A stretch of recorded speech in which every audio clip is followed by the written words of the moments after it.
Un essai clinique est une expérience scientifique à grande échelle par laquelle le fabricant d'un produit destiné à la médication humaine le teste pour vérifier qu'il est sûr et efficace. Il est en théorie composé de 4 phases qui sont expliquées sur le site web de l'Institut national de la santé. Au cours de la phase 1, des tests primaires sont effectués sur une petite population de volontaires, 20 à 80, et testent la sécurité et les dosages. Au cours de la phase 2, un plus grand groupe de personnes, généralement 300, est utilisé pour déterminer si le médicament est efficace.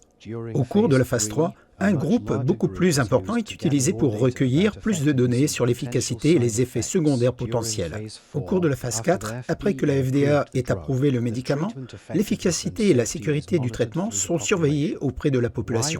Pourquoi en parlons-nous? Parce que nous aimerions aider les téléspectateurs de cette vidéo à comprendre comment Pfizer et BioNTech ont effectué l'une des plus grandes fraudes de tous les temps, en falsifiant chaque résultat à chaque étape du processus, afin de permettre à un produit complètement dangereux et inefficace, le BNT 162B2, plus tard connu sous le nom de Comirnaty, d'être mis en place sur le marché. Il y a plus à dire sur l'essai Pfizer-BioNTech que nous pourrions éventuellement évoquer dans une courte vidéo adaptée aux médias sociaux, mais nous allons essayer de vous faire connaître les détails clés que vous devez savoir et où trouver les données fiables sur ce sujet le plus censuré. Commençons par la phase 1.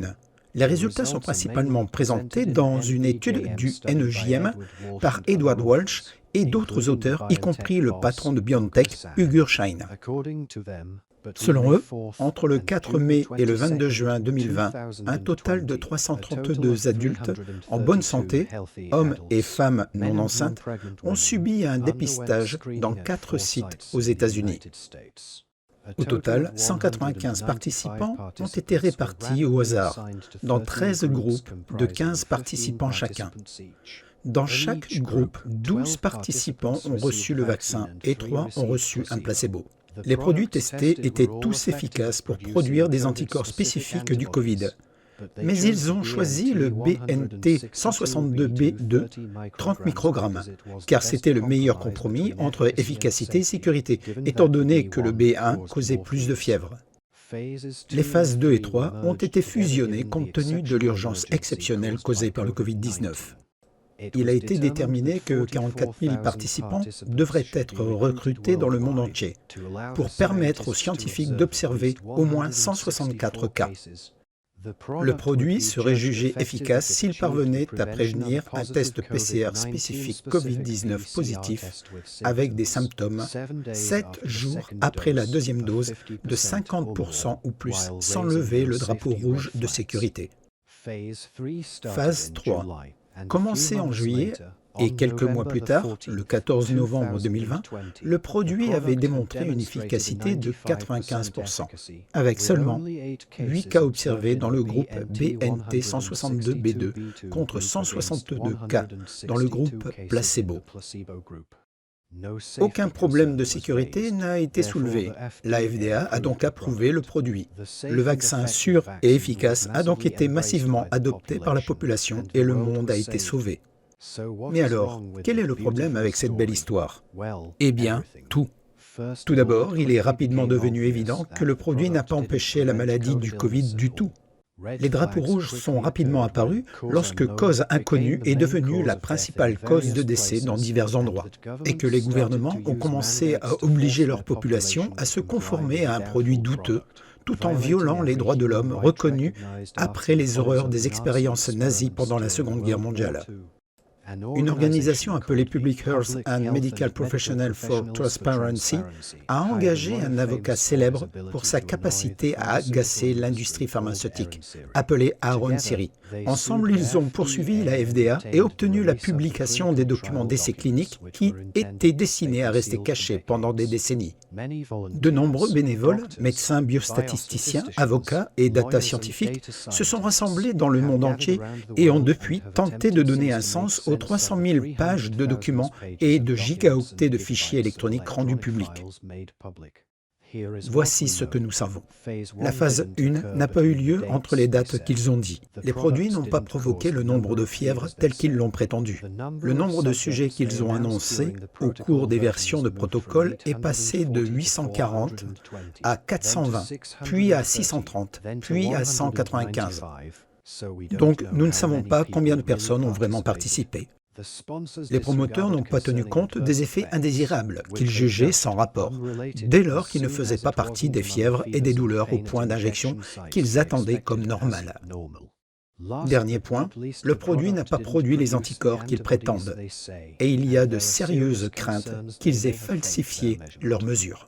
Au cours des phases 2 et 3, le véritable défi pour Pfizer et BioNTech aura été de démontrer comment faire en sorte qu'un produit complètement inefficace et dangereux paraisse exactement le contraire.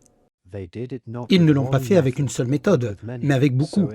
Il serait donc plus difficile à déchiffrer si les gens se souciaient jamais d'examiner sérieusement les documents qu'ils ne s'attendaient pas à devoir partager.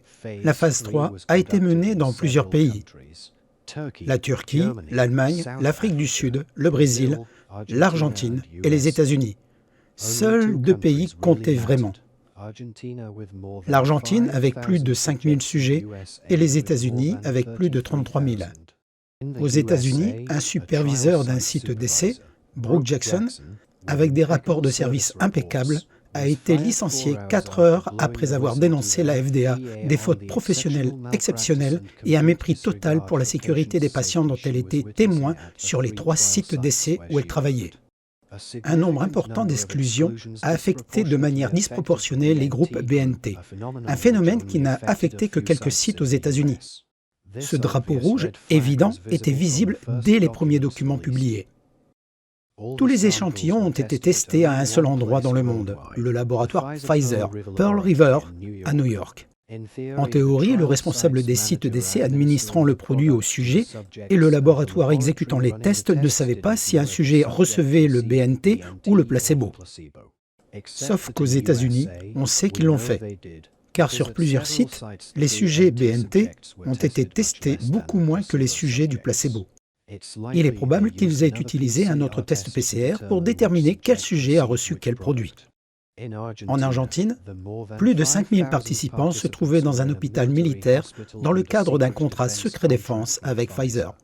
Des effets indésirables majeurs ont été signalés par Augusto Roux, un avocat qui a ensuite été critiqué par l'enquêteur principal du seul site. Pour cacher les cas Covid, Pollack a procédé de manière moins élégante qu'aux États-Unis et a simplement supprimé au moins 111 sujets de sa base de données. Alors voilà, en omettant d'enregistrer certains effets indésirables et en utilisant des suppressions de sujets, la sécurité a été frauduleusement prouvée. En utilisant d'autres suppressions et en donnant aux personnes du groupe de traitement moins de tests PCR, l'efficacité a également été fabriquée. Cela a permis à d'innombrables personnes d'être exposées à une injection inefficace et dangereuse. Des experts de la santé, des propagandistes et des médecins de plateaux de télé corrompus ont tenté de promouvoir un produit dont une partie croissante de la population ne voulait pas. Et cela a contribué à cacher ces effets indésirables manifestement sans précédent. Des gens ont perdu leur emploi, ont perdu leur famille et leurs amis, victimes de ces injections ou de la propagande. Des agents de santé ont été licenciés et des victimes blessées se sont suicidées. Tout ceci fait suite à une urgence sanitaire qui a été fabriquée par des personnes qui sont dans le commerce de la propagation de maladies afin de vendre une huile de serpent toxique comme solution.